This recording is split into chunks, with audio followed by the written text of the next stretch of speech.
शरणं हरि शरणं हरि शरणं।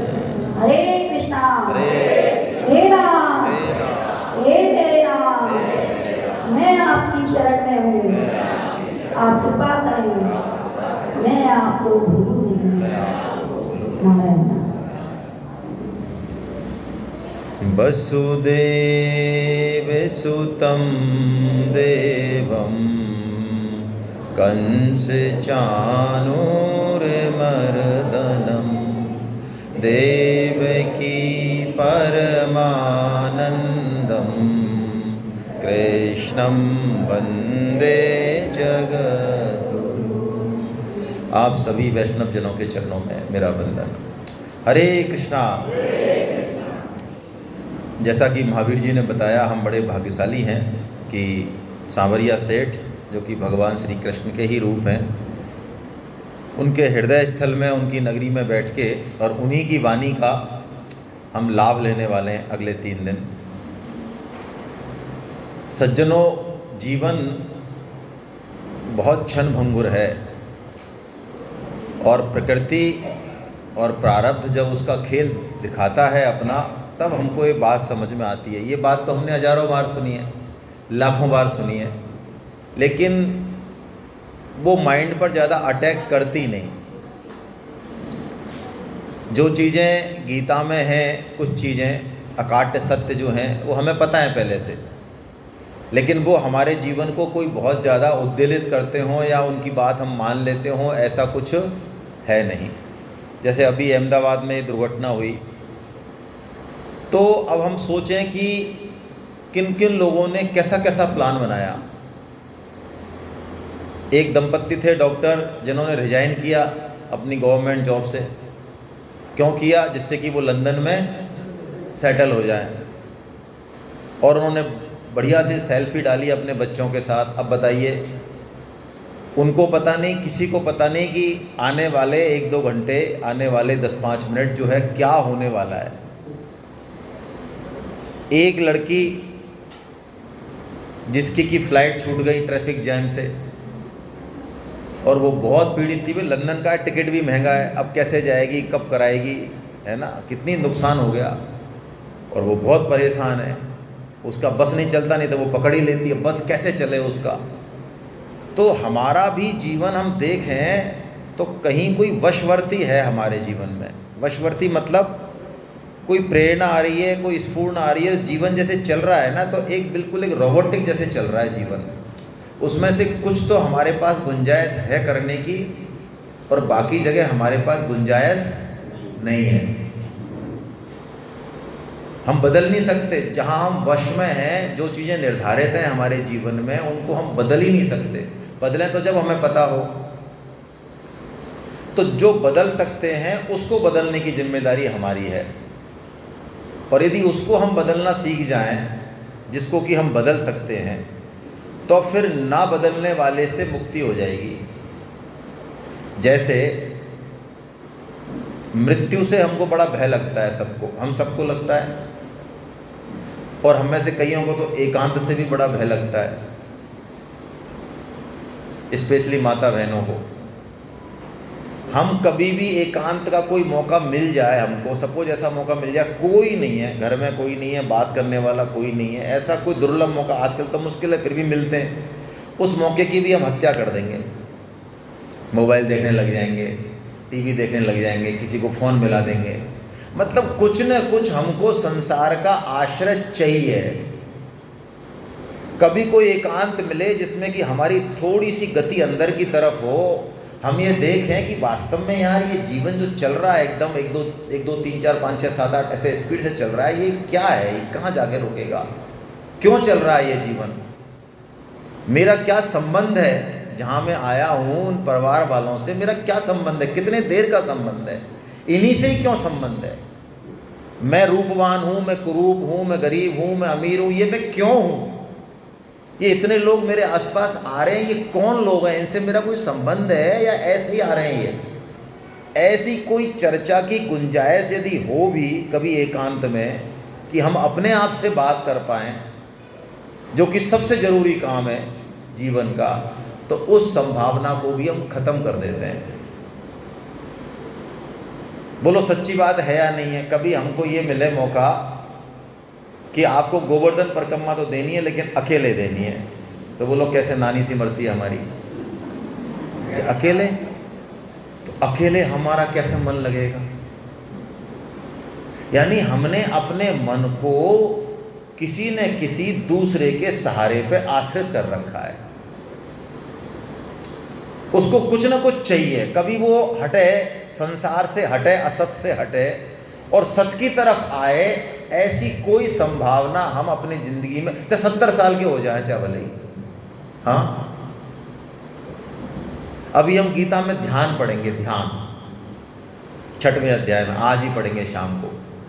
तो ध्यान का मतलब प्राय हम सब ने ये मान रखा है कि कहीं कोई आसन वासन लगा लो अच्छे से और ऐसे बैठ जाओ जो।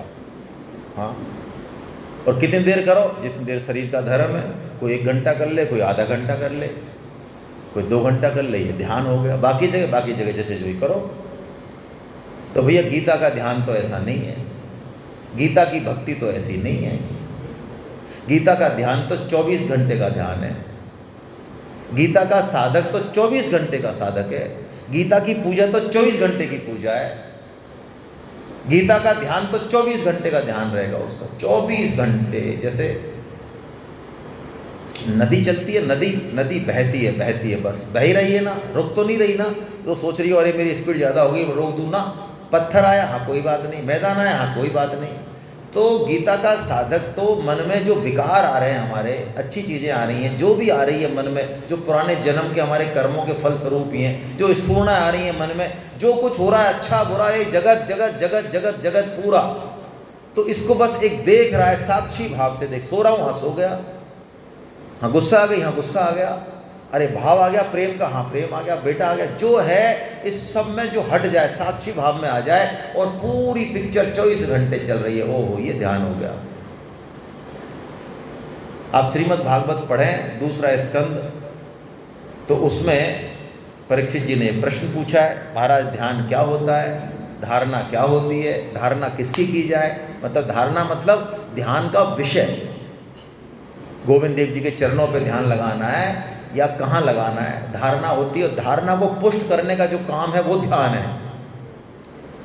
तो उन्होंने इसका जवाब तो दिया नहीं और सृष्टि का वर्णन करने लग गए, पूरी सृष्टि का वर्णन करने लगे। ये देखो विराट पुरुष है और विराट पुरुष से महत्व तत्व आया और ये आया, मन आया, बुद्धि आई, इंद्रियां आई, ये सारे पंचभूत बने, ये सारा संसार बना है।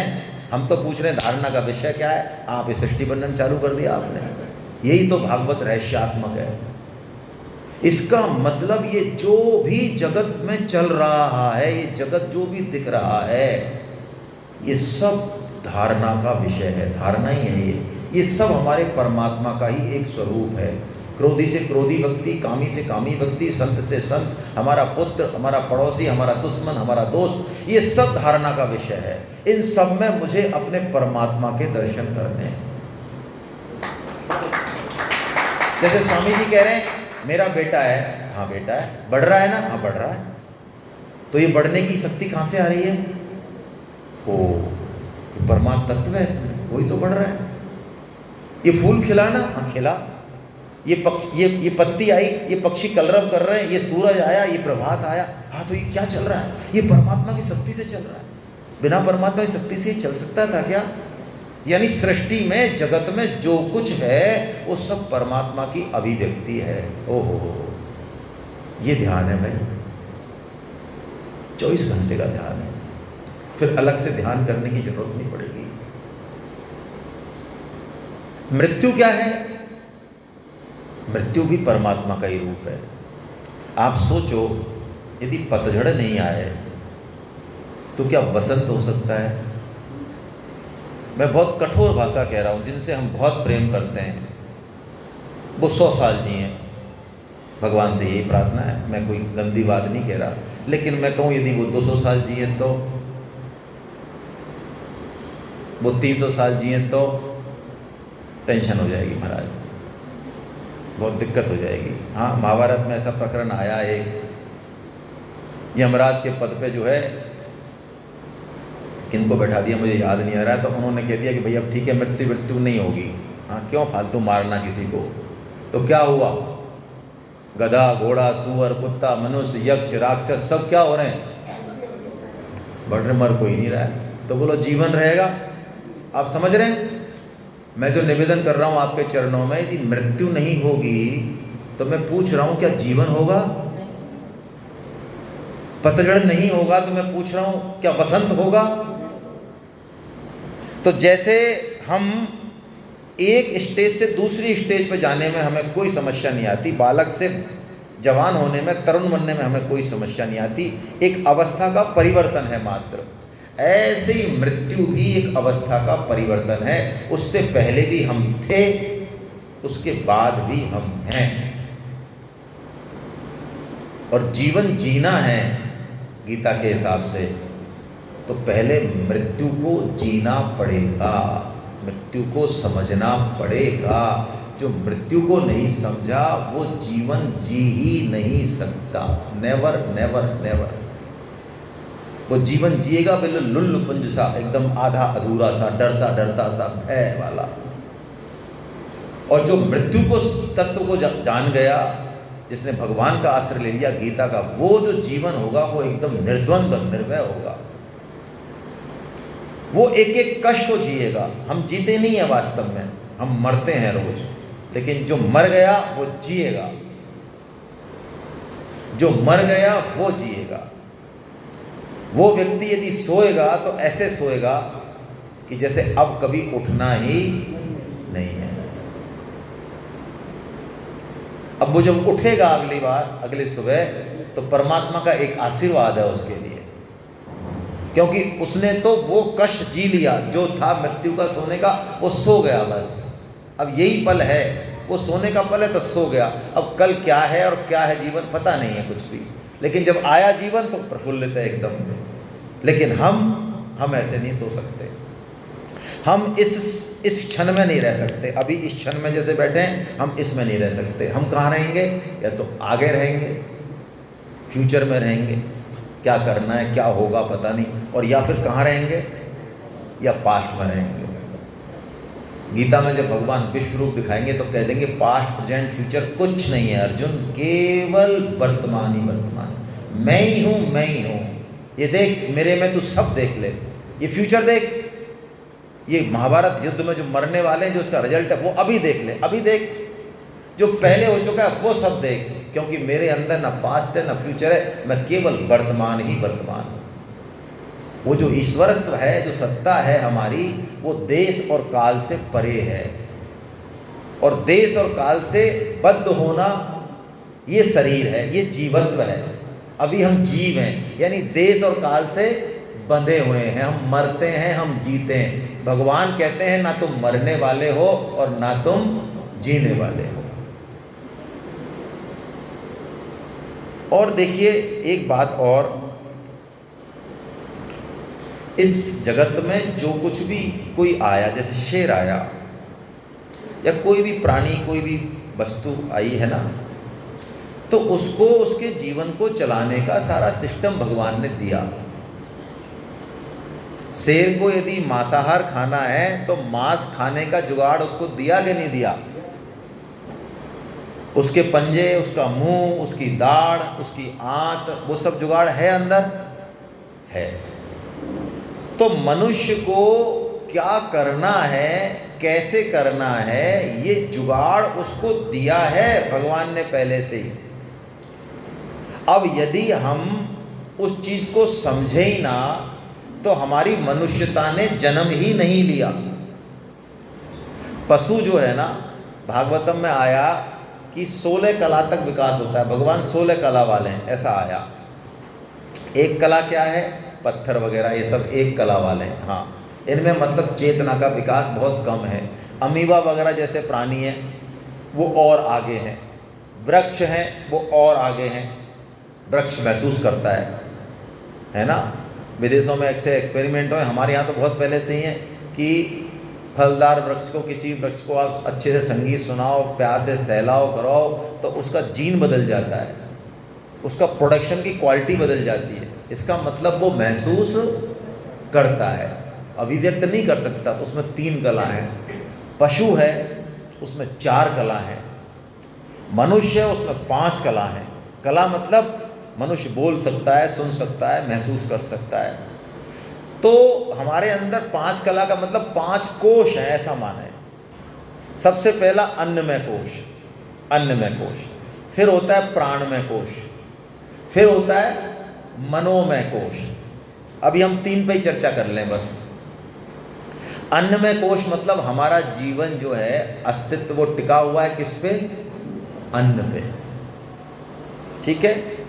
प्राणमय कोश का मतलब हम जीना चाहते हैं, सब जीना चाहते हैं, यानी हमको अपने प्राणों की सुरक्षा चाहिए। यदि प्राण पे कोई संकट होगा तो हमको कोई ट्रेनिंग की जरूरत नहीं है, जो कुछ करना है वो हम सब कर लेंगे। एक बार बीरबल से पूछा अकबर ने कि आदमी को सबसे ज़्यादा क्या प्यारा है? उनका अपना प्राण प्यारा है। कि अरे माता तो जो है जान दे देती कि वो अलग बात है, वो अलग लेवल का है, वो कोश अलग है। तो उन्होंने बंदर और बंदर आपने सुनी होगी स्टोरी, बंदरिया और बंदरिया के बच्चे को एक हौद में डाल दिया, ये सुना होगा सबने चुटकुला, और उसमें पानी भरना चालू कर दिया। तो बंदरिया ने जो है बच्चे को लेके खड़ी हो गई गोद में, फिर यहाँ पे रख लिया, फिर सिर पे रख लिया, फिर ऊपर उठा दिया। लेकिन अल्टीमेटली जब बंदरिया के भी बस की नहीं रही, प्राण जाने लगे, तो उसने बच्चे को छोड़ के और ऊपर छलांग लगा दी, निकल गई वो। यानी हमारा प्राण में कोश है, हम अपने प्राणों को बचाना चाहते हैं। ये 2 कोश हमारे बहुत मजबूत हैं। बढ़िया हमको भोजन मिल जाए, हमारे प्राणों का जो है पोषण हो जाए, तो हमारी तबीयत एकदम बढ़िया रहती है। एक इससे ऊपर का कोश है मनोमय कोश। अब जब ये दोनों की पूर्ति हो जाती है तो कहते हैं अब हमारे मन का कुछ चाहिए, कोई मनोरंजन, कोई जुगाड़, घूमने घामने का इधर उधर। तो पशु जो है वो 3 कोश लेके चलता है। पशु को भोजन दे दो और सेक्स दे दो, खत्म। उसके बाद उसकी उड़ान ही नहीं है। आप समझ रहे हैं? उसके बाद उसकी उड़ान नहीं है, वो कुछ नहीं चाहता उसके अलावा। उसको 2 चीजें दे दो बस, मैटिंग है ना, और भोजन। तो यदि हम भी बढ़िया पैकेज पे हैं, बढ़िया घर बना रहे हैं, बढ़िया परिवार बना रहे हैं, बढ़िया सामाजिक रिश्ते रखते हैं, लेकिन अल्टीमेटली उद्देश्य तो यही है, अच्छे से अच्छी मैटिंग और फिर ये भोजन, तो इसका मतलब हमारा और पशुओं का लेवल बिल्कुल इक्वल है। और इक्वल भी नहीं है, उससे भी घटिया है, घटिया है, क्योंकि हमारे पास कुछ और सामान है जो गड़बड़ कराएगा हमारे साथ। पशुओं के पास वो सामान नहीं है। कोई भी घटिया हरकत पशु नहीं करते हैं, करते हैं? नहीं करते। वो बिल्कुल डिजाइन है, अपनी बेसिक इंस्टिक्ट होती है हर पशु की, जैसे गाय की, भैंस की, शेर की। वो अपने ही योनि, अपने ही स्पीसीज से मैटिंग करेगा, अधर उधर नहीं जाएगा। एक पर्टिकुलर पीरियड में करेगा, उसके अलावा नहीं करेगा। जैसे मान लो उसके 15 दिन है उसकी मैटिंग के साल में, उसी समय मैटिंग करेगा वो। बाकी वो 11.5 महीने एकदम नाचेगा, कूदेगा, उसको कोई टेंशन ही नहीं है।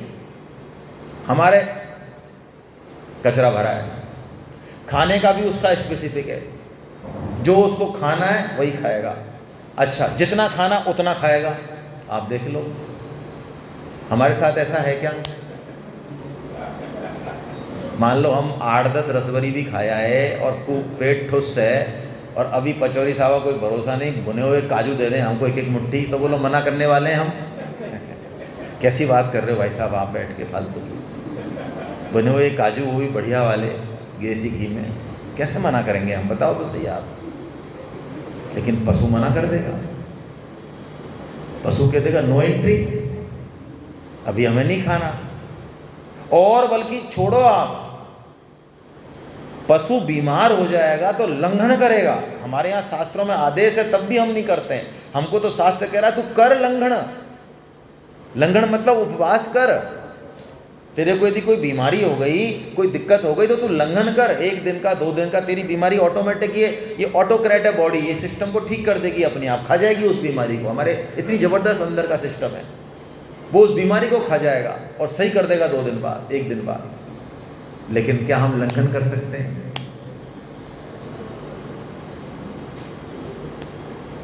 लंघन हम जानते हैं एकादशी का उपवास आता है, कैसे हमारा दिन बीतता है। आप फालतू के लंघन की कह रहे हो। हम तो भुगत भोगिया गीता परिचय अभियान में आगे एकादशी व्रत और करना पड़ रहा है, पहले बढ़िया खाते थे। तो पशु हमसे कई मायने में बेहतर हैं, लेकिन हम में तो पंचकोश है भाई, ये 3 कोष तो हम में हैं। हालांकि ये अलग बात है कि आजकल की पूरी सभ्यता पूरी भौतिक प्रगति में, बहुत स्पष्ट शब्दों में कह रहा हूँ, बड़ी बड़ी साइंटिस्ट की खोज, बड़े बड़े हम जो उड़ रहे हैं आकाश में, हम कह रहे हैं हमने ये कर दिया वो कर दिया, आसमान में ठेक कर दी हमने, पहले कुछ नहीं था, पहले तो गंवार गट्टू थे, आजकल हमने ये कर दिया। ये सब 3 पे टिकी है, 3 पे। ये सब मनोमय कोष को पुष्ट कर रही है। सब आज जितनी भी साइंटिफिक खोज हो रही हैं वो सब इंद्रिय तृप्ति के लिए हो रही हैं, सेंस ग्रेटिफिकेशन, केवल बढ़िया कार बन रही है, बढ़िया खेल बन रहे हैं, बढ़िया खाने पीने की चीज़ें बन रही हैं, बढ़िया मनोरंजन की चीज़ें बन रही हैं, ये टोटल मनोमय कोष को पुष्ट कर रही हैं। और ये कोष जितना पतन करा सकता है उतना कोई नहीं करा सकता, ये मनोमय कोष। ये सारा बंधन का कारण यही है कि हमने इसको भगवान मान लिया, इस मनोमय कोष को। जो हमारा गुलाम था, सर्वेंट था, उसको हमने अपने सिर पे बैठा लिया। इसके बाद 2 कोष और हैं, ये मनुष्यता होने की निशानी है। क्या है? ये है विज्ञानमय कोष। हमको एक विवेक दिया। क्या विवेक दिया? हम चाहें ना चाहें हमें कोई ना कोई अनुभव होते रहते हैं। आप देखेंगे कितनी भी, किसी भी क्षेत्र में कितनी भी ऊंचाई पे हम चले जाएं, आदमी को चैन नहीं आता है। कोई आदमी ऐसी कोई फिगर खींच दे कि साहब 100 करोड़ पे चैन आ जाता हो, या 4 पत्नी रखने पे चैन आ जाता हो। मतलब किसी भी क्षेत्र में, जीवन के में कितना भी भोग, ऐश्वर्य, धन, मान, बड़ाई, मतलब कहीं भी कोई भी क्षेत्र देख लें अपने जीवन का कि साहब हम तो इस क्षेत्र में, आप तो चलो देखो उसमें टॉप से टॉप पे आ गए हम, बिल्कुल टॉप पे, एकदम वर्ल्ड में नंबर 1। तब भी क्या हमको चैन मिल गया कि यार अब शांति है, अब कुछ नहीं चाहिए? क्या ऐसा है? ऐसा नहीं है। कुछ और चाहिए, कुछ और चाहिए, ये कुछ और चाहिए, हर एक को चाहिए। ऐसा मत समझना मेरे पास पैसे कम है तो मुझे चाहिए, या मेरे पास एक पत्नी है तो मुझे चाहिए। नहीं नहीं नहीं नहीं नहीं नहीं, नहीं।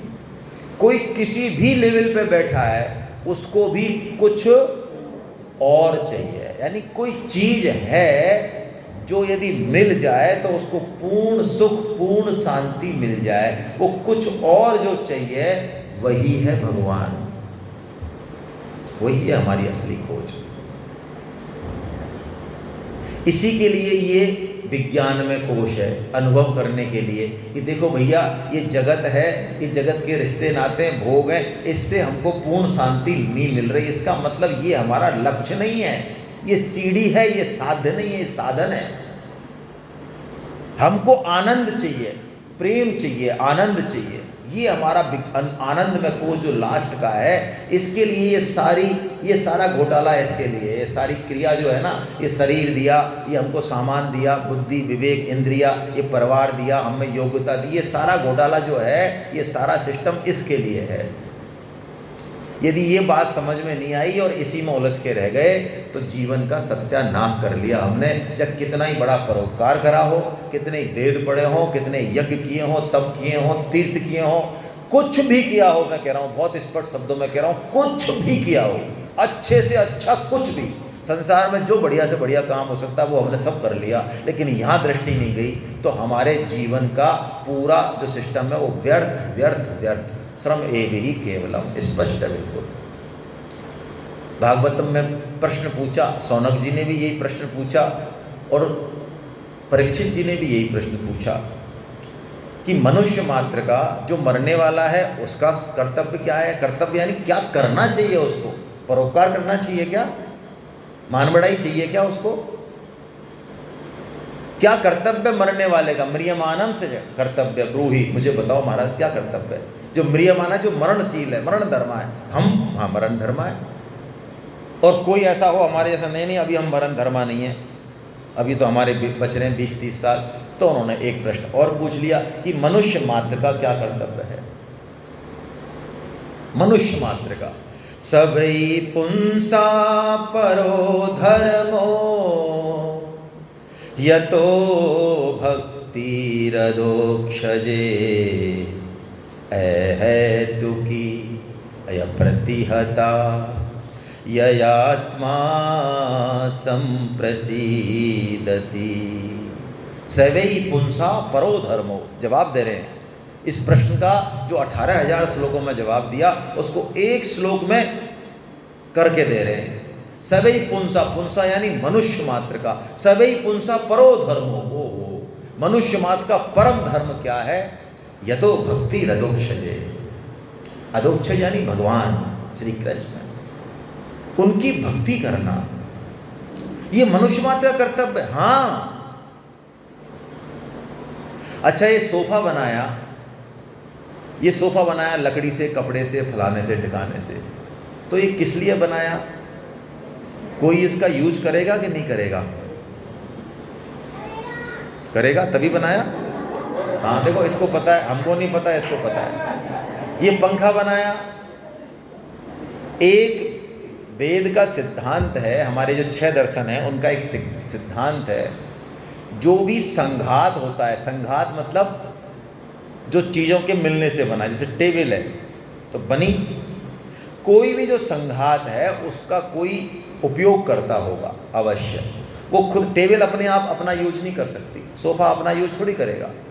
हमने कंप्यूटर भी बना लिया तो कंप्यूटर अपना यूज थोड़ी करेगा, वो किसी न किसी के उपयोग के लिए, कितनी भी ऊंची से ऊंची चीज़ हो, वो संघात जो है वो किसी के उपयोग के लिए है, वो खुद कुछ नहीं है, वो भोक्ता खुद नहीं है, वो मान रहा हो भले ही भोक्ता। ऐसे ही ये जो मनुष्य शरीर है, ये क्या है? ये संघात है कि नहीं? संघात है या नहीं है? क्षति जल पावक गगन समीरा, पंच रचित यह अधम शरीरा। पंच रचित है, पंच महाभूतों से बना है, तो इसका उपयोग करता कोई ना कोई होगा, और होगा तो वो जानता होगा कि इसका उपयोग कैसे करना है। उसको मजा आ रहा है बनाने में, उसने तभी तो बनाया, उसको कोई हमसे काम लेना है, उसको कोई मजा आ रहा है, वो है भोक्ता, कोई भोक्ता है हमारा। तो बस उसकी जिस दिन ये बात समझ में आ जाए हमको कि हम अपने शरीर के भोक्ता कुछ नहीं है, इसको बनाने वाला ही इसका भोक्ता है, और यदि वो चीज़ समझ ली, उससे तार जुड़ गया, तो फिर बात बदल जाएगी। वही है भक्ति, उसका नाम भक्ति है। यतो भक्ति रदोक्षजे, उस अधोक्षज नाम इसलिए है, अक्ष यानी आँख, अधि यानी नीचे, जो आँख के नीचे नहीं आता, यानी दिखता नहीं है ऐसे, भगवान ऐसे दिखते खाएं, तो उनको अधोक्षज बोला। तो भक्ति तो हो, लेकिन कैसी हो? तो कहा अहेतुकी अप्रतिहता। ओहो, अहेतुकी यानी निष्काम हो, कुछ नहीं चाहिए। भगवान की भक्ति किस लिए करनी है? भगवान के लिए। कुछ और चाहिए क्या? नहीं, और कुछ नहीं चाहिए। जैसे सांस किस लिए लेनी है? बस लेनी है सांस, है ना, जीवन चल रहा है सांस के आधार पर, तो बस भक्ति हमारा सांस लेने जैसा है। अहेतुकी हो, अप्रतिहता हो, अप्रतिहता यानी लगातार हो, रुके नहीं कभी भी। शरीर खत्म हो जाए तो रुके, भले शरीर के खत्म होने से पहले नहीं रुके, चाहे कैसी भी परिस्थिति जीवन में आ जाए, तो भक्ति है। क्या होगा उससे? ययात्मा संप्रसीदति, आत्मा को जो चाहिए ना कुछ और, वो प्रसाद, वो आत्मा परम आनंदित हो जाएगी इससे।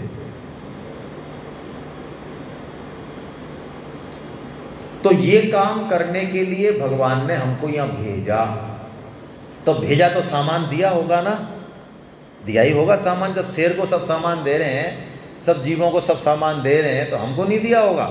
जब भगवान ने हमको डिजाइन किया, और इसलिए डिजाइन किया कि तू मुझसे प्रेम कर, मैं तुझसे प्रेम करूं, मैं तेरी भक्ति करूं, तू मेरी भक्ति कर, हम दोनों खेलें, मस्ती करें आपस में यार, है ना, जिंदगी को जिए थोड़ा सा।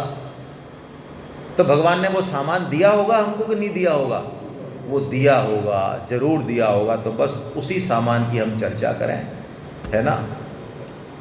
मनुष्य जीवन की दुर्लभता इसी से है ना। 3 चीज़ें मनुष्य जीवन में बहुत दुर्लभ हैं। सबसे पहली देख रहे हो आप, नए बंदे कितने हैं? नए साधक जो पहली बार सेमिनार में आए, फर्स्ट टाइम जो सेमिनार में आए, फर्स्ट टाइम, अरे वाह, मतलब आधे लोग तो हैं भाई, वेरी गुड, इनके लिए ताली बजाओगे। अच्छा, ऐसे कितने साधक हैं जो पहली बार आए हैं और गीता परिचय अभियान से जुड़े हुए नहीं हैं? ऐसे तो कोई 2 4 5 हैं 8 10 हैं। चलिए, तो आपको भी कोई पकड़ी लाया मतलब? चलिए, बहुत बहुत धन्यवाद, आपका प्रणाम, आपको स्वागत। तो मुमुक्षु ये पहली चीज है। 3 चीज बहुत दुर्लभ है जीवन में। मुमुक्षा जागृत हो जाना, मुमुक्षा कहते हैं मोक्ष की इच्छा, या कह दें जीवन के बारे में जिज्ञासा जाना। कौन है हम, कहाँ से आए, जिज्ञासा है ना। पहले तो सबसे पहले तो मनुष्यत्व, मनुष्योनी मिलना बहुत लोगों को मिली हुई है। आप कहेंगे हाँ चलो मान लिया 800 करोड़ को मिली हुई है, हालांकि वो भी बहुत दुर्लभ है, लेकिन मनुष्योनी में भी मुमुक्षा बहुत दुर्लभ है। मुमुक्षा, क्योंकि 800 करोड़ में से 80 लाख भी नहीं निकलेंगे जिनको अपने जीवन के बारे में जिज्ञासा होती है। वरना तो मैंने बता दिया ना, 3 लेवल, खाओ पियो मौज करो मित्रा, ज़्यादा से ज़्यादा नाम कमा लेंगे, परोपकार तक चले जाएंगे, और कोई थोड़े बहुत भाई साहब और कह देंगे हमने जीवन का लक्ष्य हिट कर दिया। हाँ, इससे ऊंची उड़ान नहीं है। अच्छा, हम परोपकार कहाँ बैठ के करते हैं? धरती पर बैठ के करते हैं या आसमान में कर सकते हैं, हवा में चलते हुए? बोलो। तो आप यदि शास्त्र पढ़ो तो ये धरती को ऊपर लाया कौन? तो वो ज़्यादा बड़ा परोपकार है, या धरती पर उसके थोड़ा बहुत हम थोड़ा बहुत काम कर लें वो बड़ा परोपकार है? ये धरती नहीं होती, मान लो जल ही जल होता तो हम परोपकार कर लेते। ये हमारे सिस्टम जो चल रहा है शरीर का, ये आकाश जो हमको स्पेस दे रहा है, ये सारा सिस्टम बना रखा है, ये यदि नहीं होता तो हम परोपकार कर लेते? कहाँ से कर लेते? अच्छा, हमको जो ये सामान दिया, रूप दिया, योग्यता दी, सामर्थ्य दी, पैसा दिया, ये यदि कोई नहीं देता तो कर लेते? आप समझ रहे हैं?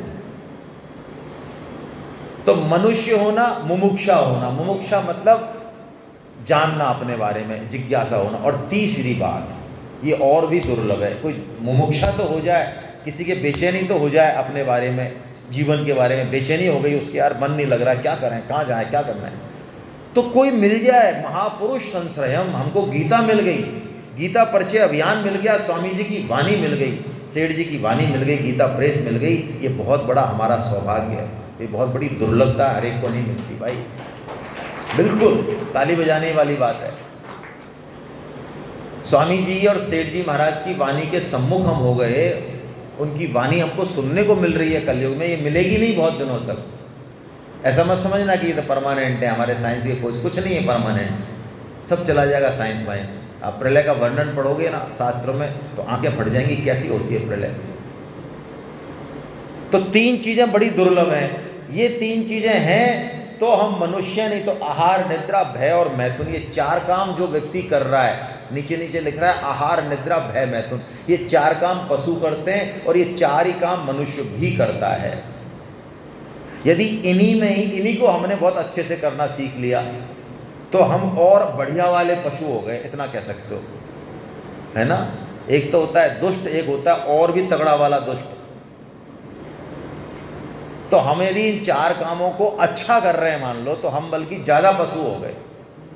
हाँ, यदि आहार को हम बहुत अच्छे से कर रहे हैं, निद्रा को हम बहुत अच्छे से कर रहे हैं, भय और मैथुन को बहुत अच्छे से कर रहे हैं, तो पशुओं भी और नीचे गए हम। तो ये हमारे मनुष्य जीवन का लक्ष्य नहीं है।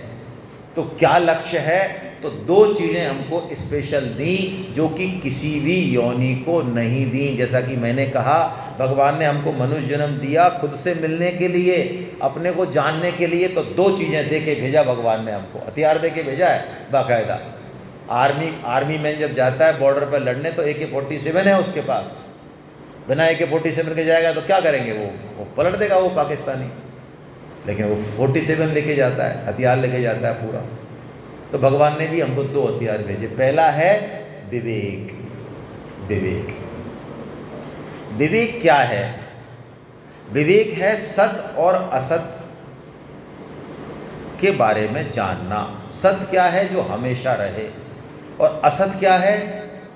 जो लगातार बदले, चाहे उसका बदलाव हमें दिखे चाहे ना दिखे। जैसे ये बिल्डिंग है, ये हॉल है, ये सत है कि असत है?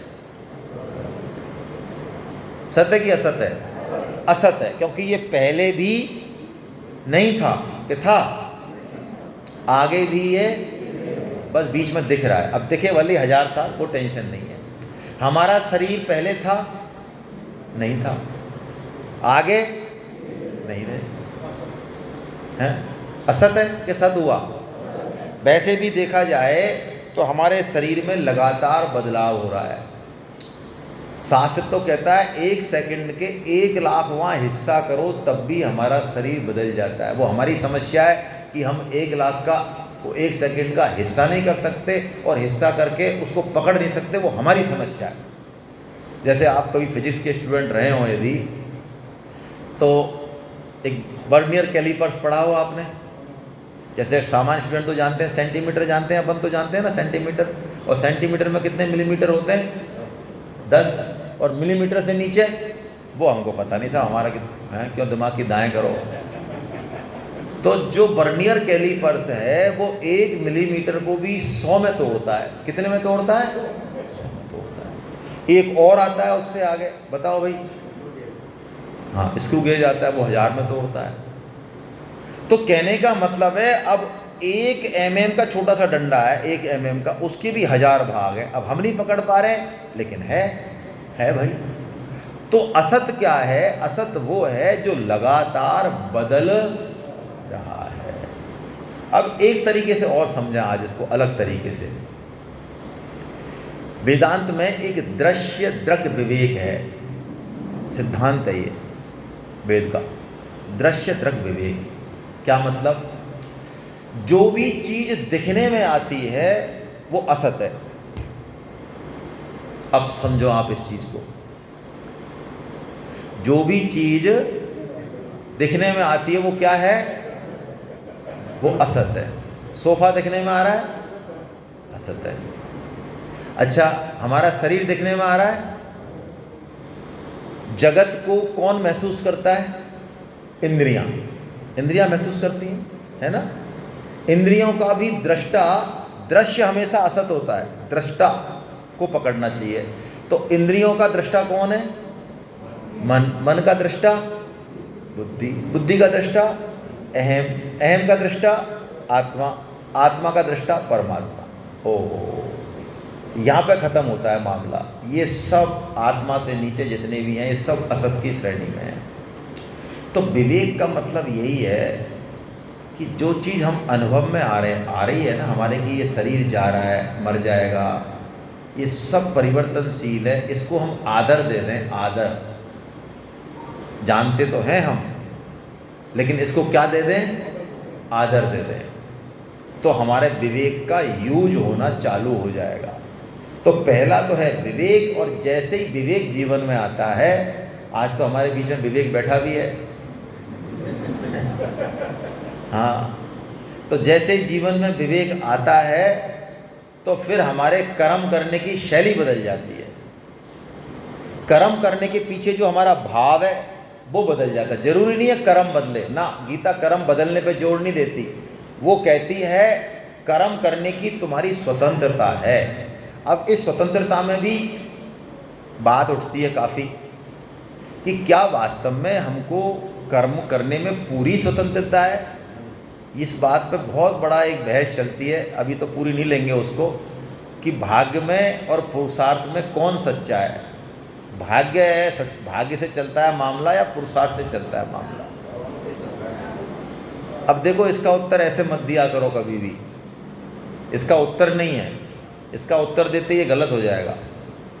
ये दोनों एक ही हैं, ये एक ही सिक्के के पहलू हैं। कंस को पता था कि नहीं पता था कि देवकी का 8वां पुत्र, और कंस कोई छोटा मोटा तो था नहीं। तो जब उसको पता था तो क्या वो पलट पाया सिस्टम को? आप समझो, यही चीज़ है बस। भाग्य वो है, डेस्टिनी वो है जो हमको प्राप्त है अभी अभी। जैसे मेरे को मेरे माता पिता मिले, बदल दूं? बदल दूं? कैसे बदलोगे?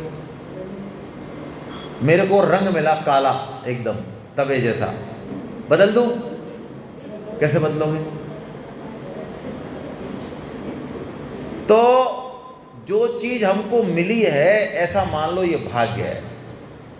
ये क्या है? भाग्य। इसमें पुरुषार्थ नहीं करना, सोचना ही नहीं है। लेकिन जो हम बदल सकते हैं वो हमारा पुरुषार्थ है, वहाँ कर्म की स्वतंत्रता है। जैसे कि मेरा स्वभाव है गुस्सा करने का, तो भगवान ने कहा तू चाहे तो इस स्वभाव को बदल सकता। तू लाया तो है सामान, तो सामान तो तू ले आया पीछे से, तेने उस तरह के कर्म करे, तेरा उस तरह का स्वभाव रहा, तो तू ले तो आया इस सिस्टम को। लेकिन तू चाहे तो इसी जीवन में, मनुष्य जीवन में, अपने स्वभाव में जो जो खराब चीज़ें उनको बदल। ये जो स्वतंत्रता है ये हमको ही है, मनुष्य को, ये बाकी योनियों को नहीं है। कुत्ते को है क्या? नहीं है। शेर को है क्या? नहीं है। किसी को ही नहीं है। स्वभाव को बदल नहीं सकता जीव, स्वभाव को हम बदल सकते हैं। तो ये कर्म करने की जो स्वतंत्रता है, इसको हमको काम में लेना चाहिए। यानी अब हम, हमारे जीवन में कई बार गलत काम करने की प्रेरणा आती है। ये प्रेरणा आती है प्रारब्ध से। हमारे जो काम, क्रोध, लोभ, कंजूसीपना, क्षुद्रपना, ये जो भाव आते हैं ना, ये आते हैं पीछे से आते हैं। ये हमारी आदत पड़ रही है ऐसी। तो चाहें तो हम उस हिसाब से बह जाएं, चाहें तो बह जाएं उसी रो में, और चाहें तो चेंज कर दें। ठीक है? ये कर्म स्वतंत्रता है। ये कर्म, अकर्म, विकर्म, ये भेद हैं, है ना। कर्म वो है जिसका फल मिलता है, अकर्म वो है जिसका फल नहीं मिलता, भगवत प्राप्ति हो जाती है। अकर्म ही कर्म योग है, आगे हम देखेंगे। विकर्म वो है जो पाप, निषिद्ध कर्म है, पाप है, पाप कर्म है। ठीक है? और भाग्य और प्रारब्ध के लिए ये समझाया, 3 तरह के कर्म बताए, क्रियमान, संचित और क्रियमान। यानी अभी हम जो कर रहे हैं वो क्रियमान कर्म, जो हम पहले कर चुके उनका जो फल आ गया हमारे जीवन में, जो हमारे साथ चलता है, वो है संचित, डिपॉजिटरी। हम डिपॉजिटरी में चेंज नहीं कर सकते। और डिपॉजिटरी का एक पार्ट जो अभी हमारे जीवन में आ रहा है भाग्य बन के, इसमें भी हम चेंज नहीं कर सकते। 2 में हम चेंज नहीं कर सकते। चेंज किस में कर सकते हैं? फर्स्ट वाले में, क्रियमान। अब हम जो कदम बढ़ाएंगे आगे, अब जो हम अपनी सोच को चेंज करेंगे, ये हमारे हाथ में। अब तक जो हुआ वो तो हो गया, अब चाहें तो हम नई जिंदगी शुरू कर सकते हैं। ये गीता कह रही है। आज हम जो क्रियमान करेंगे उसी से संचित बनेगा, और उसी से क्या बनेगा? भाग्य बनेगा। स्वामी जी ने कहा यदि हम दृढ़ निश्चय कर लें, दृढ़ निश्चय कर लें, तो हम भाग्य को बदल सकते हैं। कैसे? आज हमारा दृढ़ निश्चय, आज का हमारा प्रबल कर्म एक नया प्रारब्ध रच देता है तुरंत। तो ये हमने देख लिया। इसमें नीचे नीचे 2 चीज़ और हैं, इसको और समझ लें। स्फूर्णा और संकल्प। ये मैं थ्योरी ऑफ कर्म ले रहा हूँ शॉर्ट में। स्फूर्णा होती है भाग्य से, प्रारब्ध से, वो आती है। जैसा मैंने कहा ना, काम का विचार आया, क्रोध का विचार आया, है ना, कुछ खाने का विचार आया, ये आता है पुराने कर्मों से आता। कभी कभार बैठे बैठे ही आता है। आप देखते हैं हमने कुछ नहीं किया फिर भी गंदा विचार आ गया, कुछ नहीं किया अच्छा विचार आ गया, भगवान की याद आ गई, गीता की याद आ गई, किसी की याद आ गई, यार अरे यार उस व्यक्ति को गीता से नहीं जोड़ा, अचानक आ गया। वो अहमदाबाद में बैठा है, वहाँ का व्यक्ति अचानक आ गया, और यार उसको जोड़ना था गीता में, वो जोड़ सकता है, ये अचानक आ गया। तो ये अच्छी और बुरी दोनों तरह की स्फूर्णाएँ आती हैं, और उस स्फूर्णा को एक्टिवेट करना है कि नहीं करना है वो हमारा संकल्प है। ठीक है? मुझे लगता है गर्मी है शायद हॉल में, है ना, एसी क्या इतने इफेक्टिव नहीं है। तो या तो ऐसा करेंगे अपन, कुछ खोल देंगे, शीशे वाली खिड़की खोल देंगे, कुछ है ना, इस सेशन को तो चलने देते हैं। चलिए, एक स्लाइड और है इसमें। प्रारब्ध हमारे सामने परिस्थिति लाता है, उससे सुखी होना है कि दुखी होना है, ये प्रारब्ध के हाथ की बात, वो हमारा डिपार्टमेंट है। प्रारब्ध हमारे सामने अच्छी बुरी स्थिति लाएगा, लेकिन उससे हमको सुखी दुखी होना है कि नहीं होना है, ये किसकी बात है?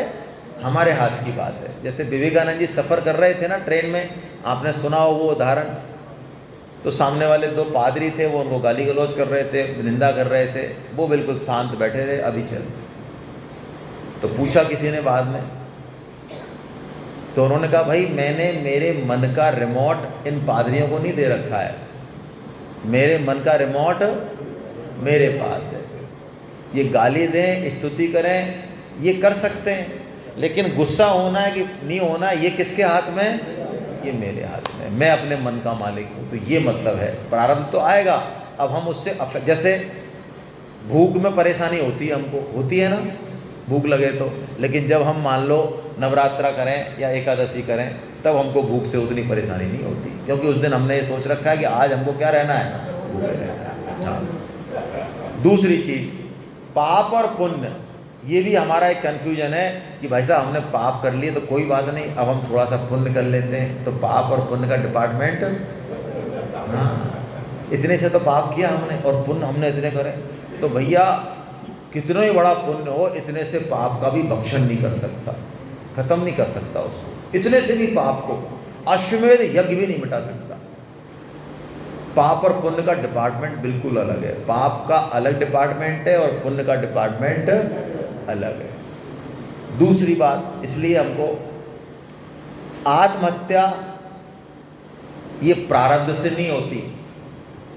कोई कहे साहब इसके भाग्य में ही लिखा था तो इसलिए मर गया, नहीं, बिल्कुल झूठ बात है। आत्महत्या हम खुद चुनते हैं, हम चाहें तो चुने और चाहें तो ना चुने। हाँ, प्रारब्ध आत्महत्या करने की परिस्थिति तो बना सकता है, बिल्कुल बना सकता है, लेकिन डिसीजन नहीं लगा सकता हमसे, नेवर, कभी नहीं लगा सकता। अकाल मृत्यु क्या है? आत्महत्या ही है। अकाल मृत्यु का मतलब है अभी जीना शेष था, लेकिन इनने, भाई साहब ने अपना जीवन खत्म कर दिया। आकस्मिक मृत्यु ये एक्सीडेंटल होती है, लेकिन होती निर्धारित समय पे। जैसे अभी ये हुआ तो ये एक्सीडेंटल है, आकस्मिक मृत्यु है, लेकिन ये सामान्य मृत्यु ही है, बस उसका जो कारण है वो आकस्मिक हो गया। ठीक है, चलिए अब हम पहला अध्याय लेते हैं।